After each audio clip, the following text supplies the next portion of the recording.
You Booked It, episode 136. What's going on, everyone? Thank you for joining me today on You Booked It, the #1 podcast where you learn how to create a successful entertainment career. Every episode is a masterclass on how to move your career forward. And if you want even more, head over to youbookeditpodcast.com and join the email community where we dig deep into what you can be doing right now to help book that next gig. And now, let's do this. All right, let's get started. I am excited to introduce my guest today, Nicole Chapman. Are you ready for this, Lauren? Yes, let's do it. All right, Lauren is a Michigan native and attended Interlochen Arts Academy, graduating with a theater concentration. She then went on to receive her BFA in musical theater from Emerson College in Boston. Shortly after, Lauren moved to New York City, where she began working professionally in theater. She has performed in both the Broadway and touring companies of the Tony Award-winning musical Kinky Boots, and just recently, Lauren was seen in Frozen on Broadway as a standby for Princess Anna. When not on Broadway, Lauren performs at renowned New York City concert venues such as 54 Below and Joe's Pub, teaches theater masterclasses in the city, and is part of several new musicals in their early stages of development. Lauren, that is a quick intro of who you are and what you've done, but why don't you tell us a little bit more about yourself, fill in the gaps, and a little bit more about what you do as a professional in the entertainment industry? Yes, as you pointed out, I grew up in Michigan, in the suburbs of Michigan. I grew up dancing first and then added singing and acting as we do in middle school and high school. And quickly started to realize that was the path I wanted to take as a professional. And I moved to the city in 2013 after graduating from Emerson with a BFA and hit the ground running, started auditioning right away. And I've done some really incredible and lucky to be a part of so many of these amazing projects here in the city. I'm currently in New York City. I was gone for the majority of quarantine, and I've been back for about a month, and it has just been beautiful to be back. And the magic is indeed still here in New York. Ah, beautiful. That's great to hear. Yes, it is. It is. It's still buzzing. The city is still buzzing with energy. So that's really good to see. Great. And let's move on to our first section here. And Lauren, look, I am a sucker for a good quote. What is your favorite quote you'd like to share with everyone? Oh my gosh, this is one that has been really playing into what's going on right now in our world. But my favorite quote, it's a simple one, but it's let go of the things that you cannot control. And so, of course, that really plays into what we're experiencing right now in the world, but especially in theater as well. So I love that one. Yeah, that is such a good quote. And that quote, or something similar to it, continues to come up in the different interviews that we've had on this show. And I think that's so important. And that's what I love about this podcast as well, is that it is really, truly highlighting those fundamental things that people that are having outrageously successful careers like yourself are having. And it keeps coming up time and time again. That's how you know that it's such a true thing, and that's something to pay attention to. Absolutely. It's something that's come up in my life time and time again, especially when it comes to auditions and certain roles that I've been up for. I've learned that it's become a cumulative experience in terms of auditioning and being a part of this theater business. It's extremely important to continue to do good work and understand the things that you can control and the things that you cannot. Yeah, for sure. Thank you for that. And let's get into this next section here. And Lauren, of course, you are an entertainer. I'm an entertainer, and I think that you'd agree that this entertainment industry can be one of the most subjective, brutally honest, personally emotional industries in existence. And you know as well as I that in order to create and have a successful career in this industry like you're having now takes a lot of dedication and hard work. And while, there's an outrageous amount of fun and excitement being an entertainer, there are also our fair share of obstacles, challenges, and failures we are going to experience and we're going to have to move forward through. So tell us, what is one key challenge, obstacle, or failure you've experienced in your career, and how did you come out the other side better because of it? It's sort of an overarching theme for me rather than one specific obstacle, and that has been the comparison. There are so many people in the city auditioning, and you start to see those same people at the same auditions that you're at. And I have found the biggest obstacle and the biggest detriment to doing good work is that comparison. You are running your own race. And at the end of the day, you're competing against yourself. So I think it's something that I continuously remind myself that the comparison is actually a detriment to the audition that I'm maybe going in for, and just overarching to remind myself I'm on my own path. And the roles that I get to play are because of who I am and not because of who anyone else is. So that's the overarching obstacle and challenge that I am working on. And the best thing about that is once you can get past that, you see the same people at auditions and you start to go, oh my gosh, they so deserved that role. I'm so happy for them. They've worked so hard and Yeah. they were so right for that. So there's like this amazing triumphant celebration that happens too once you're able to get past all that comparison. You're running your own race, you are Hmm. competing against yourself. And Hmm. that is such a better mindset to have than comparison, because then it also circles back to your quote that you just said about Hmm. you can only control what you can control. Don't Right. worry about the other stuff because it's just you. And then expanding on that into the gratitude part of it for other people, you're so right, because you start seeing the differences, right, between Hmm. you and other people as you get to be familiar with people, you audition with people, and you see their strengths Hmm. as And well. and as I mentioned too, it is, I'm learning more and more. It's a cumulative experience, right? It may not be that specific show, that specific audition. I may have done great, but I may have not, there may have been something that was wrong, but it doesn't mean that I controlled the things I could control. I was Exactly. prepared as much as I could be. And who's to say that wouldn't fuel into the next audition and help me get the next job? So I think that also plays into what you were saying there. Yeah, 100%. 100%. And let's move on to a time that I like to call your spotlight moment. That one moment in time you realize, yes, I am going to be an entertainer for a living. Or maybe it was, yes, this is what I need to be doing as an entertainer. Tell us about that. Okay, I have a specific story, and then I have your second part of the question. I also have a little anecdote, but Yeah, great. basically a little insight into who I am as a human being. But I attended Interlochen Arts Camp for several summers before I ended up going to the academy, and I was studying vocal performance. So I was working on opera and choir and all of these classical pieces. And a friend of mine said, I'm thinking of applying to the academy. Do you want to come with me to the admissions office? And I said, oh, sure, I'll walk you there. And he was looking into applying for the vocal section of the academy. And I was sort of inquiring as to what other programs they offered. And they asked, oh, are you wanting to apply for vocal performance? And I said, no, you know what? I think I'm going to apply for theater, for acting. And my friend looked at me like, oh, okay. And next thing I knew, I was going home in a couple days to Michigan to my parents. I showed up with an entire application filled out, ready to go, an audition scheduled for them to drive me 4 hours back to Interlochen the following week in order to audition for the acting program. So just indicative of my drive and my sort of I'm gonna do it personality. My parents were super stunned because at that point I was almost 3 weeks out from going into my senior year at my public school. So they were taken aback. But that was just that moment where I just was like, no, I'm going to do this for a living. And that drive has stuck with me throughout, just that I'm going to do it attitude. If I don't know how to do it, I'm going to figure out how to do it. And then for in terms of what I need to be doing as an entertainer, throughout my short career, I've learned that I love making people laugh, whatever that means. I'm still figuring that out, but what I need to be doing as an entertainer is, and it fuels my soul just as much as I hope it fuels other people's souls to make them laugh. That's so good.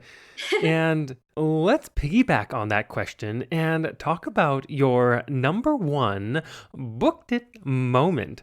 Walk us through that day, the auditions and callbacks, if they happen to be a part of it. What was going on in your life, and what about Mm. that moment makes it your favorite booked it moment? Oh my gosh. Essentially, I had moved to the city and I was not in the Actors Equity Union yet. And I was getting up almost every morning at 4:30, 5 a.m. to line up and sign up and hope that I might get seen. And one of these particular mornings, a friend of mine, Caitlin Wilato, signed me up on the non-equity list for the Kinky Boots EPA. I got there around 6 a.m. We sat, we waited. It looked like they were not going to have time to see us.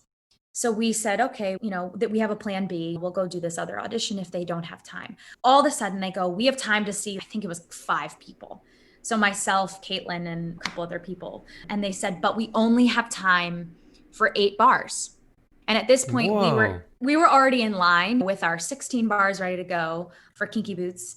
And so I think I truly cut it in the middle of a word because I didn't I wanted to adhere to the rules of 8 bars. And I think I truly cut it in the middle of a phrase. Like it was a very awkward 8 bars. And I sang, call me on the line, can't you call me? Anyways, and then I did it Lauren-esque, if you've seen Kinky Boots. She's a little bit quirky and a little bit fun.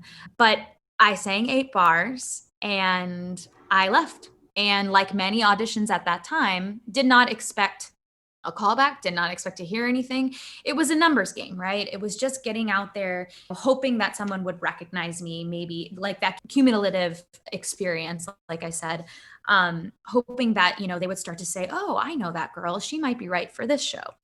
And so a few months later, I get an email in my inbox. I did not have an agent saying, we would like you to come back in for a callback for the Kinky Boots tour. And I'm like, oh my gosh, this is amazing. I haven't had many callbacks having just moved here. And Wow. yeah, it was a really big moment. And so I went in, and within about 24 hours, it went from being a callback for the tour to an immediate replacement on Broadway. Whoa. So I went in, I did it. They called me back. They said, we'd like to call you back in to have a work session. And at this point, I was communicating directly with Telsey and Company because I, again, did not have an agent. And so finally, essentially, within a few days, I went in for what was my final callback. And they said, okay, this is for both the tour and Broadway. We're not sure. And I was like, okay. And we taped for Jerry Mitchell, and I left. And I was probably the calmest I've ever been, which is interesting to Yeah. note. And the next day was taking a day off from auditioning. I was sleeping in, and I missed a call from Telsey and Company. I furiously woke up and called them back, and they said, how do you feel about making your Broadway debut in Kinky Boots? And Whoa. I think I blacked out, to be honest. And again, I had mentioned that I was in for the tour as well. So there was a moment of, wait, which did he say? Did he say tour? It doesn't matter. I'm just so thrilled. So, it just, my life changed. It just was like within just such a short amount of time. And it was just this magical experience. And I tell people this story too, because when you're starting out and auditioning and going to EPAs, sometimes you get bogged down and you're like, is it working? Is it really coming across? And the fact of the matter is like right time, right place, right show, good work. And it does happen. Yeah. So it was just like the most magical. And I think I called Caitlin, who was with me that day on the audition, and I called her and I was like, what do I do? I'm just so excited. And she was like, just come over. And we had champagne and we just sat there and celebrated, and we were just in awe. And it was just like the most special moment. Oh, I love that story. And I love that you did it without an agent. You did it going to the EPAs. Mm-hmm. And that's so encouraging for Yeah. anyone aspiring to make a professional career in New York in this industry. It does happen. It's a real thing. You don't have to be set up with the top agent or manager or whatever. You can do it yourself, and you can You hustle can. it and make it work. Yes. So good. Also really like how you said you went to that room and you did the filming, that You said, I think it was the most calm I've ever Hmm. been. Yeah. I, I haven't really been able to pinpoint why that was, but maybe it was because it felt like a good fit. And I Yeah. knew that I had done good work and I had been prepped just as, again, those things that we can control. I was prepped just as well as I could be in that moment. So I knew anything else that came from that was out of my control. And so I don't know, there was this calmness that came over me. I felt the same way when I booked my second Broadway show. And so I'm like, okay, there's something to that. We've got to Yeah. hone in on whatever that is to get to that point. Yeah. Again, those two things. First off, I think focusing on what you can control leads to feeling calm. Right. And that calm is what time and time again has come up in interviews saying, this is when I booked the show, is Right. because I just went in there and gave them me Hmm. every Absolutely. time. Yeah. Oh, And I was lucky in this sense too, because I was reading for the role of Lauren and I pinpointed like parts of her personality and parts of her quirks that like were very similar to my own, mm, which was great because it had allowed me to really truly be myself and bring myself to the character, which was a yeah. really like wonderful feeling. Oh, that's so great. And let's take a moment to talk about the present. What Yeah. projects are you working on now? What are you looking forward to? And it's a weird time, right? We are amidst Hmm. this global pandemic. How Hmm. do you see the entertainment industry moving forward in the next couple of years?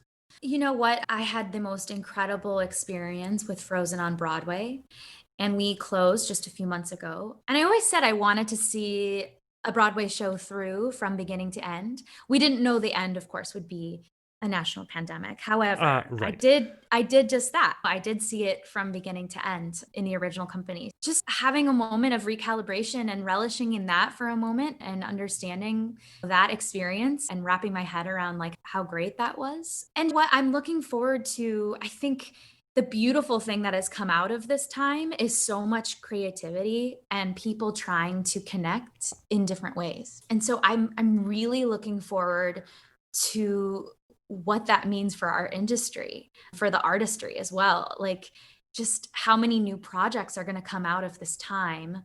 And also, I think getting back into the theater, I just think about that first night back for the shows that are going to open and how there is nothing like the connection that you receive through live theater and how we are all craving that so much right now. So I just think theater is when it is safe to do so is going to come back bigger and better than ever. And we will not take for granted the type of connection that you receive being in a live theater. Yes. Thank you for your insight on that. It's fantastic. And it is time to move on to one of my favorite sections in the interview. I call it the Grease Lightning Round. I am going to ask you a handful of questions. I want you to answer them as quickly and concisely as possible, one after another. Are you ready? Let's do it.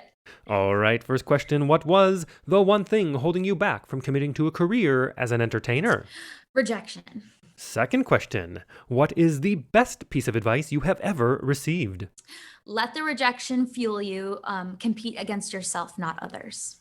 So good. Really bringing it full circle from this entire interview so far. Third question. What is something that is working for you right now? Or if you'd like to go pre COVID, what was working for you before our industry went on pause? Couple things.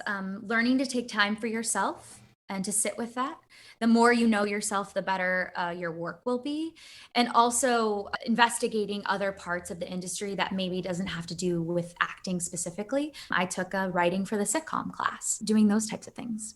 I think taking time for yourself is so important. I think we're really blindsided in the Mhm. beginning of this pandemic, and we're like, now we don't know what to do with ourselves. Right. But as this has carried on, a lot of us have realized that we have needed to reconnect and reset a little bit. The more grounded we can be, obviously, this is such a time of uncertainty, but then again, so is working in the theater, right? It's not Yeah. always certain. So I think the more that I'm getting to know myself, I think the more grounded and the better my preparation and my work will be when it comes time to start auditioning again. Yes, I agree. And the fourth question. What is your best resource, whether that is a book, a movie, a YouTube video, maybe a podcast, or a piece of technology you found is helping your career right now? Okay, I have three answers to this. Great. Technology, I would say my microphone. Yeah. I have used it many times during this pandemic. I would say I'm reading You Are a Badass by Jen Mm-hmm. Sincero, which was gifted to me by the gorgeous Patty Murin. I just think to be a human in the theater, this is a must read. And also, I am listening to Armchair Expert with Dax Shepard. Yeah, that is such a great podcast. Oh, so great. Yeah. So it's been Yeah. really nice. I've just discovered podcasts during this time, and that's been amazing. So, Yeah. yeah. And the fifth question, if you had to start your career from scratch, but you still had all the knowledge and experience you've collected from your career in this industry, what would you do or not do? Would you do anything differently, or would you keep it the same? Wow. Something that I've collected along the way that I think I've done and will hopefully continue to do. It's a sort of another quote, but everything you do along your journey attributes to where you are going. So Yes. it's being a good person. It's being a well-rounded person.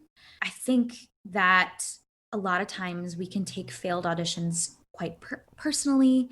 And also, there's a tendency to put your worth in the job, in the show. And I think it all comes back to this statement of everything you do along your journey attributes to where you're going. I've time and time again, luckily, been hired by similar people that I've worked with several times now because we like working together and we're well-rounded human beings. It's not just about who I am as a performer, it's who I am as a grounded individual. So that's something that I strive to do. It's something that I will hope to continue to do. But yeah, it's knowledge that my music director used to say, metaphorically speaking, I want to hire somebody that at the end of the day, I can have a beer with. Yeah. And I love that. It doesn't have to be a beer. It can be whatever, but you're spending a lot of time with these people. So it's being the best version of yourself so that you can work with the same people over and over again. Your reputation matters. So everything you do along your journey attributes to where you're going. Yeah. And the last question, what is the golden nugget knowledge drop you've learned from your successful career in this industry you'd like to leave with everyone? Oh my gosh, this is okay. It can sound so simple, but it's just be you. I teach a lot of theater master classes to young adults, and I say that, and they go, "What does it mean to just be me?" And I say, you need to figure out what you do well and use that. Again, people want to work with well rounded humans who know their strengths, right? My strengths are probably different than that person's strengths over there or that person. So it's just be you. It's truly figuring out what you do best and doing exactly that. Yes, so good. And to wrap up this interview, Lauren, it is time to give yourself a plug. Where can we find you? How do our listeners connect with you? Is there anything you want to promote? I am on Instagram at Lauren Nicole Chapman. And I also have a website, laurennicolechapman.com. There's an email button on there as well. Would love to hear from you. But I love Instagram. It's so fun to see everyone's photos, and that's where I am most of the time. So feel free to reach out. Fantastic. And for everyone listening out there, I have put the links to everything Lauren just said into the description of this episode so you can easily connect with her. And be sure to share this podcast with your fellow entertainers, coaches, teachers, or anyone that you know who is aspiring to create a career in this industry. It is an integral part of helping them succeed in this business because You Booked It has now become the #1 largest resource of expertise on this subject in the world.